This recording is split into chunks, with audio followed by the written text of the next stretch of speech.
ख़वातीन के लिए, अब ये मसला ख़वातीन से रिलेटेड ख़ास नहीं है, लेकिन चूँकि सवाल ख़वातीन के एतबार से लिहाजा ख़वातीन, वरना बेअन ही यही मसला मुसाफिर शख्स के लिए भी है।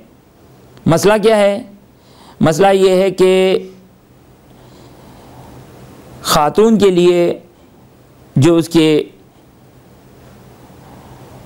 हर महीने की मखसूस अय्याम हैं, उसमें दिनों की काउंटिंग किस तरह की जाएगी। इसी तरह ये मसला मुसाफिर के लिए भी पेश आता है। जब इंसान किसी मकाम पे सफ़र करके जाता है, तो अगर उसने 10 दिन रहने का इरादा किया है, तो फिर उस सूरत में वो अपनी नमाज भी पूरी पढ़ेगा और रोज़े भी रखेगा। तो अब ये 10 दिन की काउंटिंग किस तरह होगी?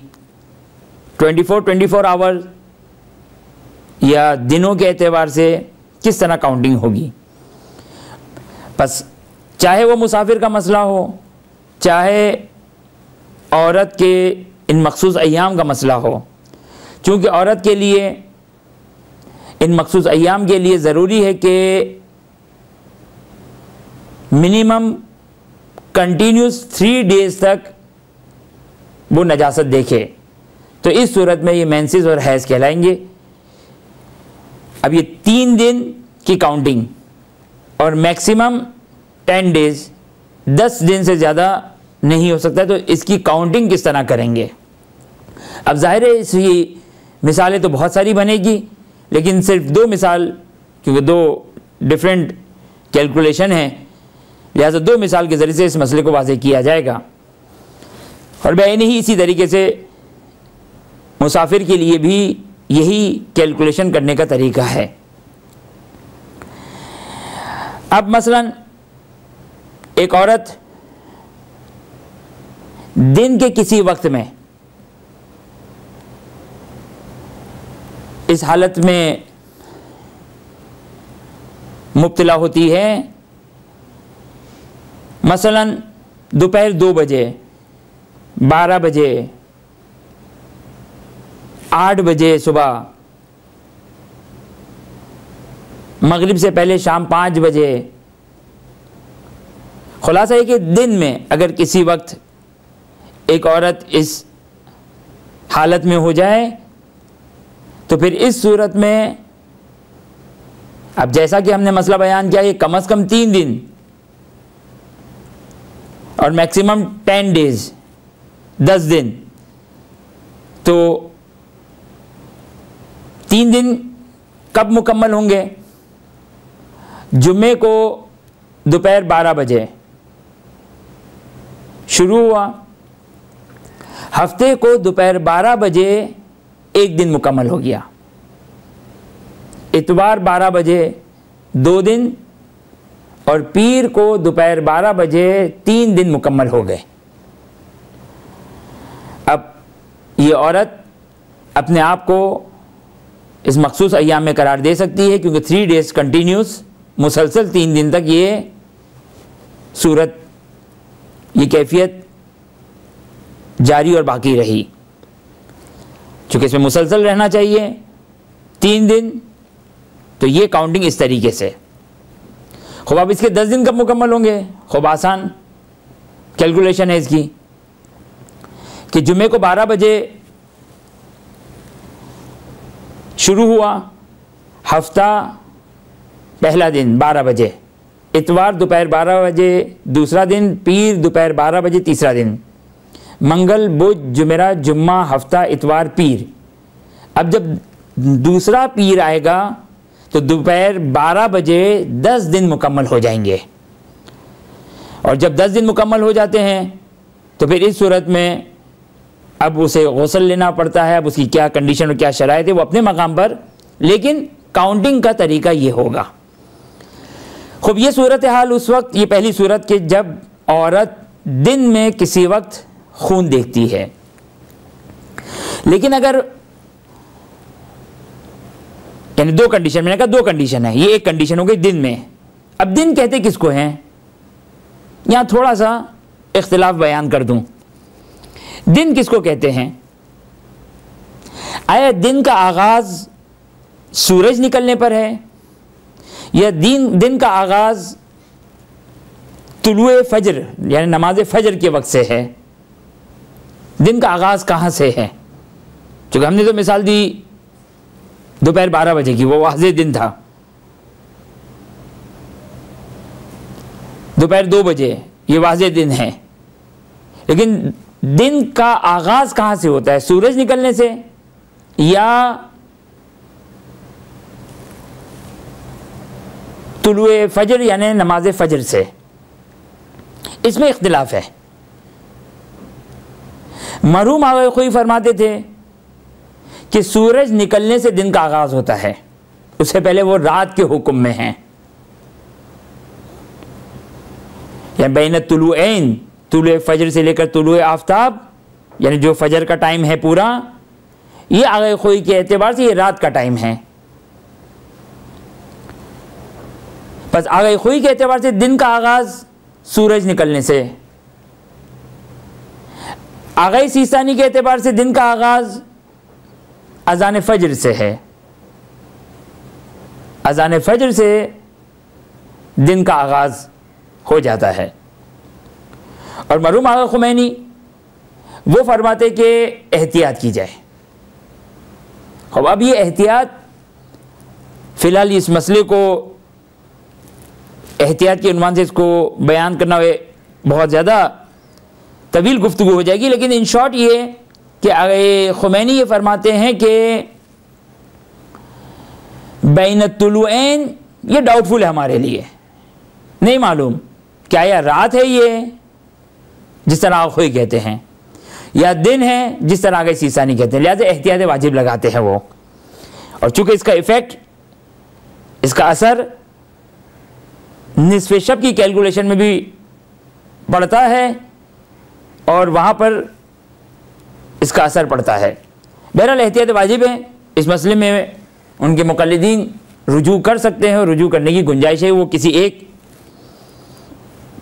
मसलक वाले फ़क़ी के जो उनके नज़दीक फ़ल-आलम, उसमें वो रुजू करके इस मसले को हल कर सकते हैं। लिहाजा फ़िलहाल हम खुमैनी की जो एहतियात है उसको छोड़ते हुए, अगर दिन में औरत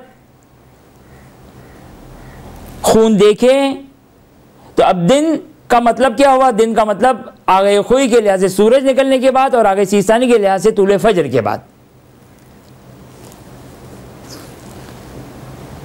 खूब, ये एक कैलकुलेशन और एक हिसाब अगर दिन में देखें। अगर दिन में ना देखें, रात में देखें। अब रात कब से शुरू होती है? अब ये यानी अब मसला ये इतना पेचीदा है इस उन्वान से कि दिन में भी इख्तिलाफ है, रात में भी इख्तिलाफ है कि रात का आगाज़ कहाँ से है। अब हाँ, रात का आगाज़ इख्तिलाफ है। आगे खुमैनी के लिहाज से रात का आगाज़ वही जहाँ पे जब नमाज मगरिब का वक्त, जिसको हम कहते हैं मगरिब शरई, अहले सुन्नत की अजान के तकरीबन 10 से 12 मिनट के बाद वो रात का आगाज़ है। लेकिन आगे खुई और आगे सीसानी के लिहाज से रात का आगाज़ इश्काल है। इश्काल है का मतलब क्या है? गुरूब आफ्ताब यानी अहले सुन्नत का जो टाइम है और हमारा टाइम है, ये एहतियात वाला टाइम है। जिसे खुमैनी ने शुरू में एहतियात बयान की, ये एहतियात वाला टाइम है। चलिए अब हम मिसाल बनाते हैं वाज़े कि अगर कोई औरत रात में खून देखती है। अब रात कदर मुतय्यन रात किसको कहेंगे? जो शिया टाइम है, वो सबके नज़दीक रात शुरू हो गई है। जहाँ हमारी नमाज मगरिब का वक्त शुरू हुआ, रात। अब रात के किसी भी वक्त में खून देखें,